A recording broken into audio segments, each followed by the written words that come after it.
4 amici morti nell'incidente di Godega, domani lutto cittadino in occasione della veglia di preghiera alle 20:30 allo stadio di Cordignano, poi i 4 funerali separati. Ancora una vittima della strada, morto un ciclista 71enne trentino che questa mattina si è scontrato con un furgoncino a Rivoli Veronese, il conducente del mezzo negativo all'alcol test.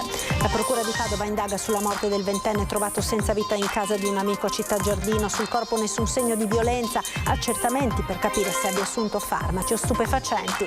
Tragedia a Porto Ercole in Toscana, noto commerciante padovano si tuffa in mare per aiutare padre e figlio in difficoltà, ma poi si sente male e muore. Sono stati individuati 2 soggetti che hanno surfato questa mattina lungo il Canal Grande a Venezia. Il sindaco Brugnaro: saranno puniti come meritano, il video virale nel web. Elezioni politiche, ultimi giorni per i partiti per trovare la quadra sui nomi dei candidati. Nel PD, polemiche roventi, dibattito acceso anche nel centrodestra. Si dimette il sindaco di Portogruaro Favero. Gli agenti della polizia locale dell'Unione del Grappa hanno catturato un pitone nel cimitero di Crespano. L'allarme lanciato dai visitatori del Camposanto spaventati dal rettile. Buonasera e ben ritrovati con l'edizione del Veneto dei nostri telegiornali. Tragedia oggi nel Veronese, ennesimo incidente stradale, a perdere la vita un ciclista 71enne trentino che questa mattina si è scontrato con un furgone a Rivoli Veronese. L'incidente è avvenuto nel tratto di strada che costeggia l'autostrada del Brennero tra Portone e Zuane di Sopra. Sul posto sono intervenuti prontamente i soccorsi del 118 con ambulanze ed automedica, ma nonostante i tentativi di rianimazione per l'uomo purtroppo non c'è stato nulla da fare. Troppo gravi le conseguenze dell'impatto. Le dinamiche dell'incidente sono tuttora al vaglio della polizia stradale. E la procura di Padova indaga sulla morte del 20enne trovato morto in una casa di Città Giardino a Padova, ma continuiamo però prima a parlare di vittime della strada perché nella giornata di domani in tutti i comuni dove risiedevano i 4 ragazzi morti nella strage di Ferragosto sarà proclamato il lutto cittadino. Domani sera alle 20:30 nello stadio di Cordignano una veglia comune di preghiera. Davanti alle epigrafi esposte stamane la gente si ferma e rimane attonita. 4 giovani vite spezzate nel fiore degli anni. Gli sguardi in rispettoso silenzio leggono che i 4 amici saranno ricordati grazie all'accordo di famiglie, comuni e parrocchie, tutti insieme giovedì alle 20:30 nello stadio di Cordignano, per una celebrazione alla quale prenderà parte anche il vescovo Corrado Pizziolo. Domani abbiamo organizzato con i comuni colpiti da questa grande tragedia, quindi con i comuni di Orsago, Godega e Caneva, e con la parrocchia, con le relative parrocchie, un momento di preghiera, un momento di ricordo per questi sfortunati ragazzi. Si stanno ultimando i preparativi per la veglia allo stadio di Via de Coubertin ed è prevista una grande partecipazione. Ci sarà nel momento di preghiera allo stadio? Sì, domani sera ci vado, sì, perché è una cosa, insomma, non da poco 4 giovani che insomma hanno perso la vita così. Allo stadio per condividere un momento di preghiera con le famiglie, gli amici, i parenti e tutte le persone che vorranno ricordare i 4 ragazzi.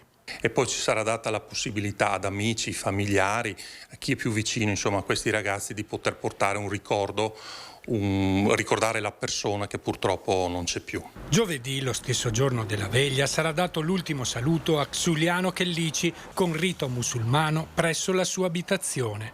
Venerdì ci saranno 2 funerali. Alle 10:30 nella chiesa arcipretale di Cordignano verrà celebrato il funerale di Daniele De Re. Nel pomeriggio alle 16 nella chiesa parrocchiale di Stevanà si terrà quello di Marco Darè. L'ultimo saluto a Daniele Ortolan è invece fissato per sabato pomeriggio alle 16, ancora nella chiesa di Cordignano. Giorni ed orari diversi per permettere agli amici di partecipare a tutte le cerimonie. Daniele Ortolan, Daniele De Re e Xuliano Chellici verranno sepolti nel cimitero di Cordignano, vicini fra loro come negli ultimi istanti di vita.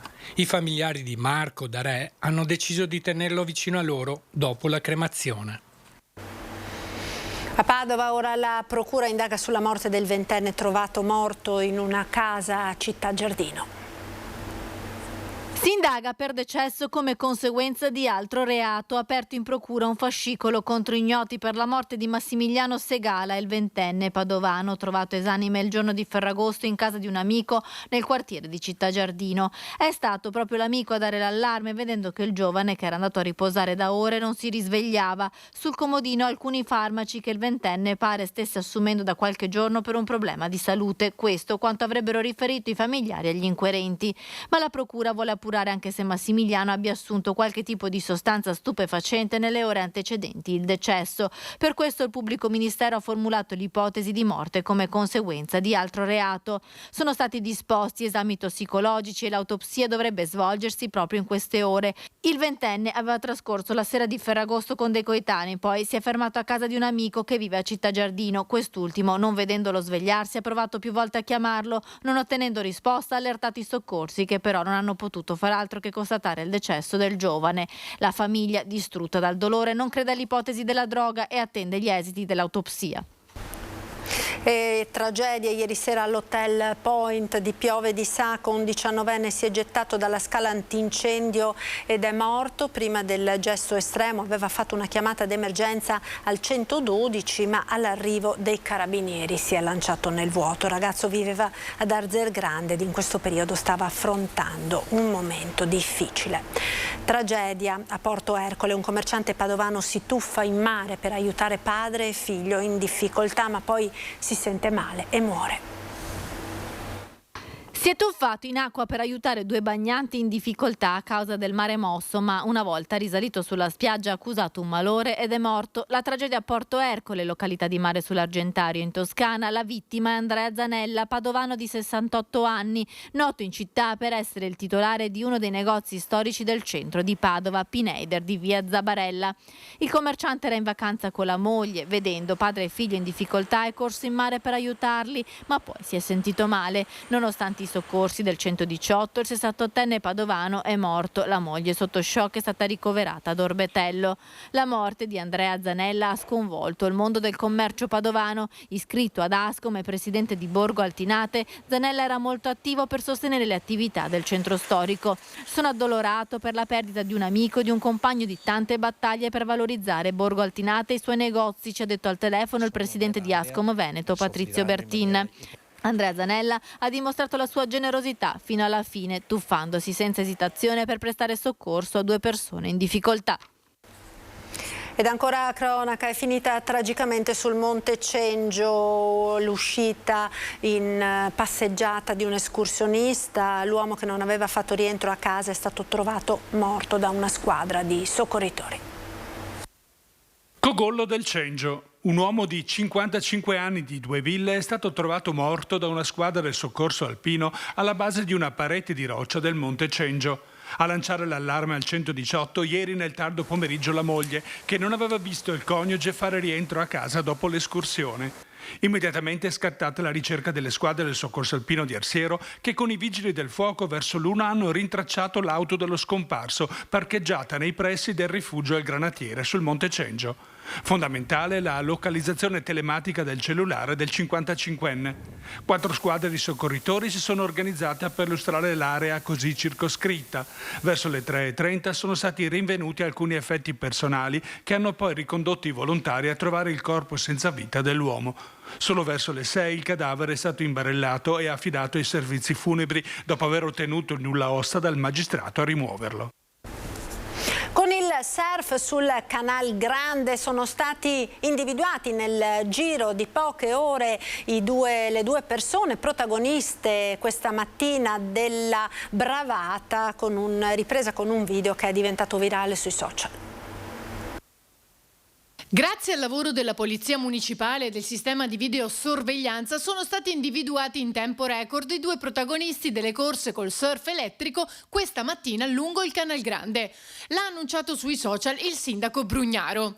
A proposito dei due eroi di stamane, si legge, li abbiamo individuati. Le due tavole sono già state sequestrate e fra poco, senza ulteriori dettagli, i responsabili saranno tra le nostre braccia. Verranno denunciati come meritano.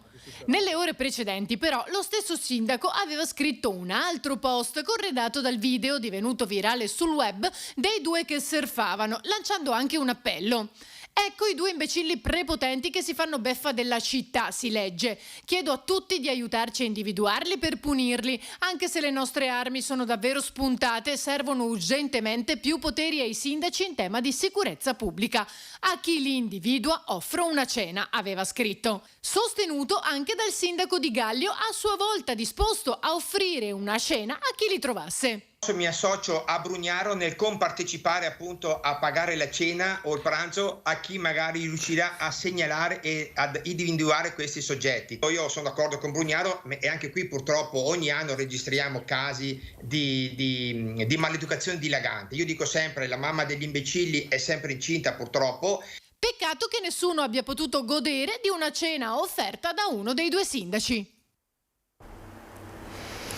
Ed ora la pagina politica, delusione e amarezza nel Partito Democratico dopo il deposito delle liste. Tra i dem bellunesi parte la rivolta, Montagna dimenticata. La sintesi, Roger Domenech è candidato ma in posizione non utile, lui stesso lo ammette ai nostri microfoni. La posizione è assolutamente complicata, il sistema elettorale è molto chiaro, è inutile che anche in questo caso giriamo attorno. Io ovviamente sono un O2 partito, io so che essere dentro un'organizzazione come un partito ci sono momenti in cui ricevi e un momento in cui dai, quindi per me nonostante l'amarezza e la delusione di queste ore lavorerò pancia a terra, come si dice, per portare più voti possibili alla nostra coalizione, al centro-sinistra. Ripeto, non dobbiamo mai farne questioni personali. Ecco, probabilmente uno dei difetti anche della composizione delle liste è che in alcuni tratti si sono fatte delle questioni personali. Che le possibilità di ritornare in Parlamento per la terza volta siano di fatto nulle, Roger Domenech lo ammette con estrema franchezza, così come non mancano stoccate al partito, ma il problema è più profondo e va oltre il suo singolo nominativo. Quando non viene rappresentato il territorio, un partito perde sempre, questa è la verità, è inutile che ci giriamo attorno.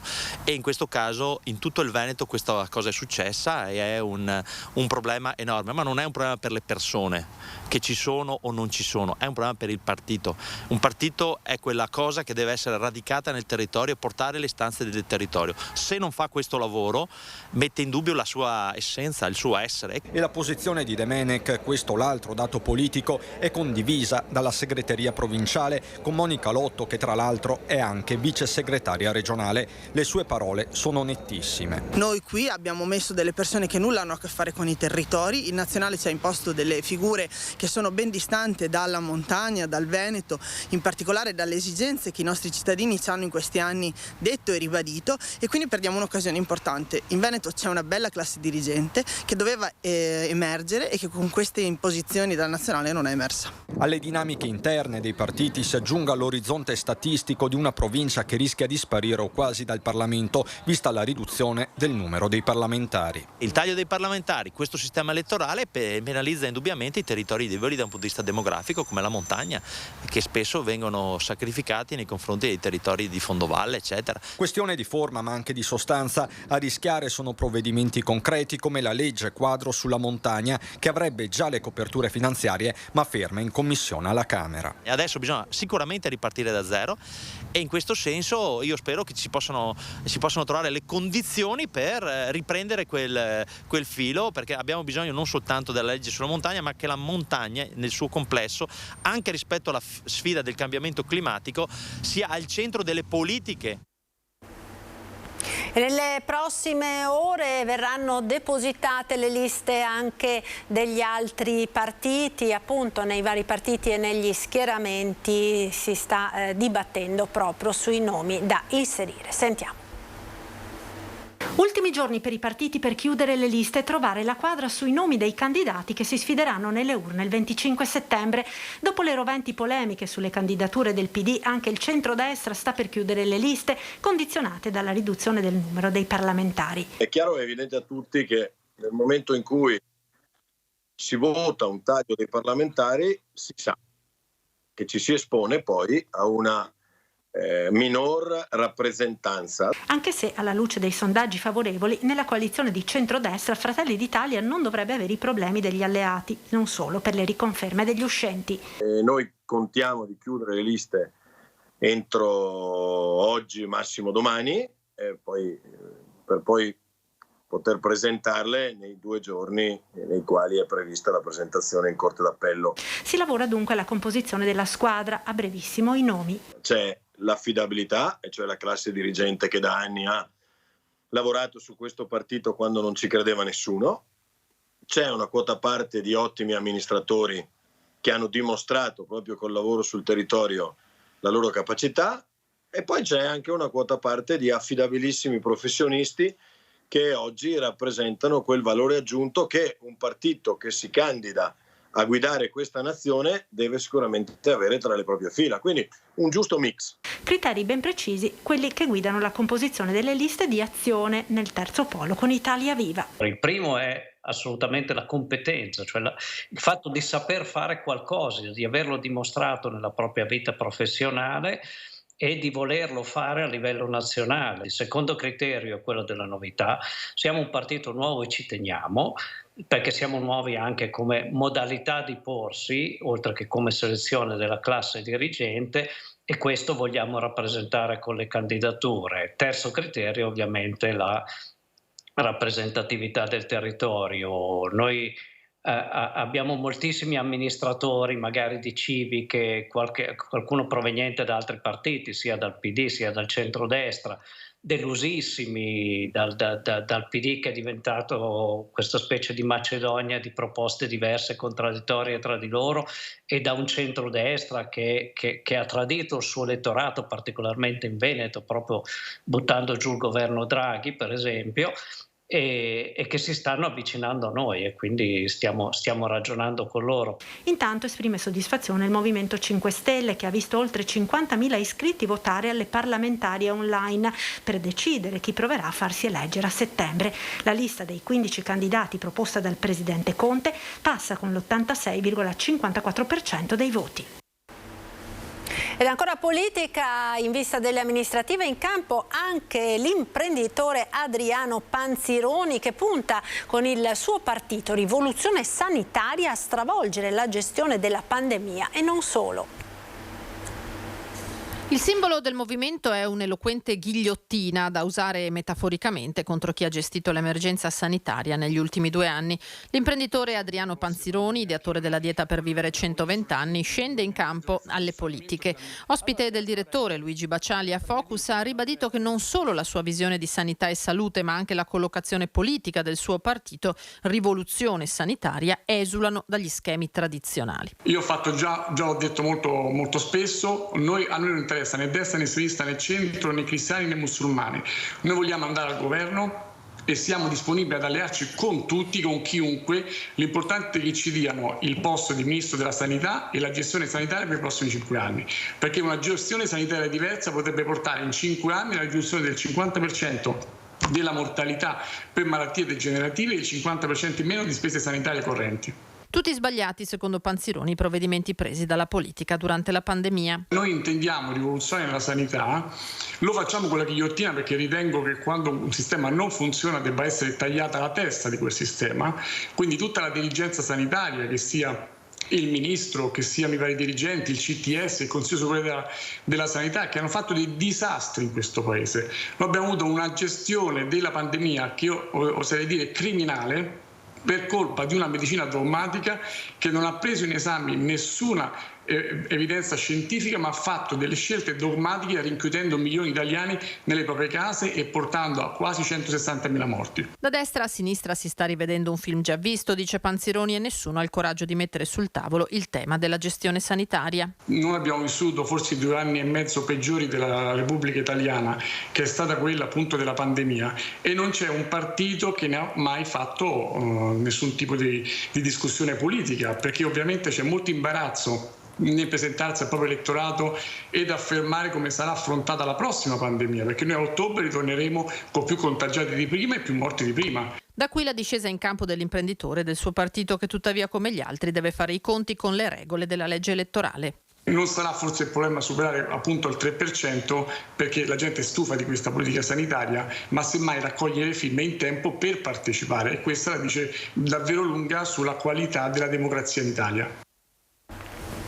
E terremoto politico a Portogruaro, il sindaco Florio Favero si è dimesso a seguito delle tensioni all'interno della maggioranza di centrodestra sfociate nella recente mancata approvazione delle variazioni e degli equilibri di bilancio. Ora bisognerà attendere che trascorrano 10 giorni per far diventare definitive le dimissioni, dopodiché, se verranno confermate, sarà nominato un commissario fino alle prossime elezioni amministrative di primavera. Favero, esponente leghista, era stato eletto nell'ottobre del 2020 alla guida di una coalizione di centrodestra.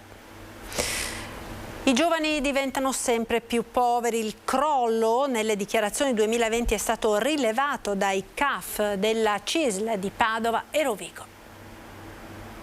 Giovani, lavoratori ma più poveri. Gli stipendi degli under 30 sono più bassi degli over 65 impiegati. L'analisi per il padovano arriva dall'elaborazione dei modelli 730 pervenuti ai CAF della CISL, che ha rilevato come negli ultimi 3 anni i giovani hanno perso 3.000 euro circa di reddito medio complessivo, mentre i redditi degli over 65 sono rimasti più o meno stabili.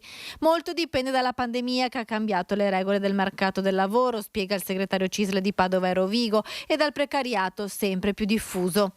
Continuare col precariato e andando avanti per questi giovani, che poi sono anche quelli più deboli all'interno del lavoro, e soprattutto con contratti anche part-time, questo fa sì comunque che ci sono stati molti meno soldi, tenendo presente però comunque che soprattutto nel 2020, anche col lockdown che ci ricordiamo tutti, c'è stato anche un utilizzo massiccio, doveroso peraltro, di casse integrazioni e FIS col blocco dei licenziamenti, quindi comunque si prendeva meno. Quindi però questo trend sta continuando anche nell'anno successivo e in quest'anno, quindi è quella la preoccupazione, che non si riesce a invertire. La pandemia non ha solo aumentato il divario salariale di genere, ma anche quello generazionale. Secondo la CISL, molto ora dovrà fare la politica, a cui si chiede un maggiore interessamento in questa campagna elettorale agli interventi sul mondo del lavoro. In Italia si parla tanto di salario minimo. Non è un problema di salario minimo, è un problema di questione salariale sul salario povero, perché ci sono tutti, tra virgolette, voglio dire escamotage, ma c'è tante possibilità, tipo con tirocini, stage, anche creazione di partite IVA ad hoc per mascherare il lavoro, in realtà il lavoro indeterminato ma dipendente, e questo noi dobbiamo contrastare. Torniamo ora in montagna. Come già anticipato ieri sera, una nuova frana ha interessato Cima Uomo, una vetta dolomitica che fa parte del gruppo della Marmolada, ma localizzata a nord del passo San Pellegrino. Fortunatamente nessun escursionista è rimasto coinvolto. In compenso le amministrazioni della zona chiedono sia fatta chiarezza sullo stato di pericolosità del comprensorio della Marmolada per salvare la stagione turistica. A seguito della tragedia del 3 luglio scorso sul ghiacciaio della Marmolada, che è costata la vita a 11 persone, molto si è discusso dello stato di percorribilità del massiccio centrale della Regina delle Dolomiti e più specificatamente dell'area considerata a rischio, ovvero quella che ospita il ghiacciaio dal quale è avvenuto il crollo del Seracco. Da allora non sono mancati fraintendimenti e le imprecisioni su quali fossero le zone interdette agli escursionisti, poiché ad oggi è solo l'area del ghiacciaio a rimanere inaccessibile, a fronte di innumerevoli percorsi, sentieri, ferrate, funivie e strutture turistiche nei pressi del massiccio che sono sempre rimasti aperti, ma che hanno subito le ripercussioni di un pericolo che non li ha mai riguardati. Martedì scorso l'ultimo episodio fuorviante, il distaccamento di una frana, per fortuna senza alcuna ripercussione, dalla vicina Cima Uomo, una vetta sì facente parte del gruppo dolomitico della Marmolada, ma completamente separata dal massiccio centrale e situata invece nella zona del passo San Pellegrino. La notizia di ieri e soprattutto quella di oggi sui giornali è che c'è la nuova frana, una nuova frana nel gruppo della Marmolada. È un grosso errore geografico, nel senso che la Cima Uomo è vicina al passo di San Pellegrino, in una zona che nulla ha a che vedere col massiccio centrale della Marmolada, massiccio che ricordo essere il più grande delle Dolomiti, un massiccio che comprende tante cime, una di queste ha avuto una frana. Nuova frana sì dunque, ma non in Marmolada. Il sindaco De Bernardin fa da portavoce anche di tutte le strutture turistiche nell'area di Malga Ciapela che in questo periodo di alta stagione hanno registrato perdite attorno al 50% dal punto di vista di affluenza turistica e di ricavi, in un comune peraltro tra i più colpiti dalla tempesta Vaia e ancora oggi alle prese con la difficile ricostruzione del paesaggio. Il messaggio dunque deve essere chiaro. La situazione della Marmolada permane quella normale, quindi funivia aperta fino al terzo troncone della Punta Rocca, quindi il Museo della Guerra, la terrazza più alta delle Dolomiti, tutto quello che offre la funivia, la Valle Ombretta, il rifugio Falier, la seggiovia del Passo Padon, il rifugio Passo Padon, la ferrata delle Trincee, la ferrata eterna, insomma tutto quello che ruota attorno alla Malga Ciapela funziona ed è aperto. Meteo allerta arancione in Veneto da questa sera fino alle 14 di venerdì 19 agosto per il passaggio di una perturbazione che porterà temporali localmente intensi. Le zone dove sono previsti quantitativi di piogge più abbondanti sono soprattutto le prealpi, le zone pedemontane e la pianura centro-occidentale. Da questa sera aumento dell'instabilità a partire dalle zone più occidentali del Veneto con possibili rovesci e temporali da locali a sparsi in successiva estensione nel corso della notte. Poi tra domani e venerdì pomeriggio tempo instabile, a tratti perturbato con frequenti precipitazioni e probabili fenomeni intensi con forti rovesci, forti raffiche di vento e grandinate. Sul Grappa ora, dove gli agenti della polizia locale dell'Unione del Grappa hanno catturato, pensate, un pitone nel cimitero di Crespano. Correte, c'è un pitone in cimitero. E questo più o meno il tenore della telefonata ricevuta nella mattinata dal comando della polizia locale dell'Unione Montana del Grappa. Qui è stato segnalato un grosso serpente nel cimitero di Crespano. Fra pantere e altri animali fantastici capita spesso sotto Ferragosto che qualcuno prenda, scusate il gioco di parole, il proverbiale granchio, scambiando un biacco, volgarmente detto scarbonasso, per un'esotica serpe. Stavolta però il pitone c'era e come, e se lo sono trovati davanti gli agenti dell'Unione Montana quando sono arrivati nel cimitero di Crespano. Il serpente, lungo oltre 1 metro e piuttosto vispo secondo i testimoni, ha tentato di sottrarsi alla cattura anche se non si è mai dimostrato aggressivo. Sul posto è giunto anche un veterinario dell'ULS 2 in arrivo da Asolo e l'animale è stato preso in custodia. Ora sono in corso le verifiche per capire da dove sia arrivato e se abbia addosso una piastrina di riconoscimento o un chip. Secondo le prime ipotesi pare che possa essere scappato da un'abitazione dei dintorni o che qualcuno possa essersene sbarazzato. Ed è tutto per questa edizione, vi lascio come sempre alle previsioni del tempo con il nostro meteo. Arrivederci.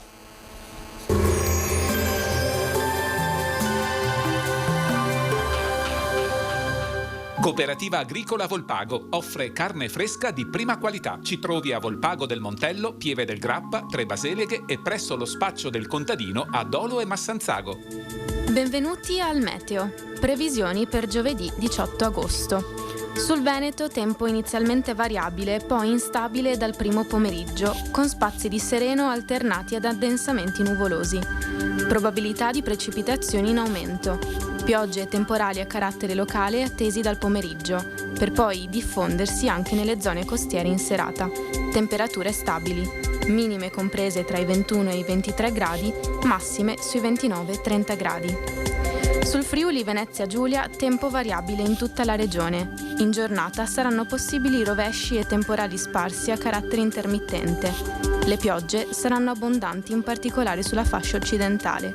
Temperature minime sui 22-23 gradi, massime comprese tra i 30 e i 32 gradi. Sul Trentino Alto Adige tempo variabile con possibilità di rovesci diffusi dal pomeriggio. Temperature in calo, minime sui 22-23 gradi, massime comprese tra i 27 e i 29 gradi. Dal meteo di Antenna 3 è tutto, arrivederci.